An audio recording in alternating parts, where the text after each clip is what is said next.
மலையாள பட இயக்குனருடன் கூட்டணி அமைக்கிறாரா சூர்யா?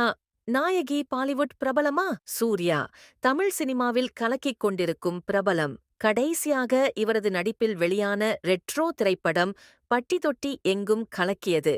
பாக்ஸ் ஆபீஸிலும் நல்ல கலெக்ஷன் செய்தது. இப்படத்தை தொடர்ந்து சூர்யா ஜே பாலாஜி இயக்கத்தில் கருப்பன் என்ற படத்தில் நடித்து வருகிறார். இதற்கு இடையில் சூர்யா தொடங்கிய அகரம் நிறுவனத்தின் விழா படு கோலாகலமாக நடத்தப்பட்டது. அதில் சூர்யா தனது மொத்த குடும்பத்துடன் கலந்து கொண்டார்.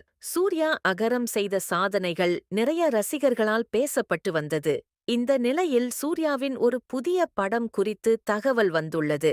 அதாவது ஆவேஷம் பட புகழ் இயக்குனர் ஜிது மாதவன் இயக்கத்தில் போலீஸ் கதைக்களத்தில் சூர்யா நடிக்க இருப்பதாக கூறப்படுகிறது. நாயகியாக பாலிவுட் நடிகை ஸ்ரத்தா கபூர் நடிக்க மஞ்சும்மல் பாய்ஸ் பட புகழ் சுஷின் ஷியாம் இசையமைக்க உள்ளாராம். விரைவில் படம் குறித்து தகவல் வரும் என எதிர்பார்க்கப்படுகிறது.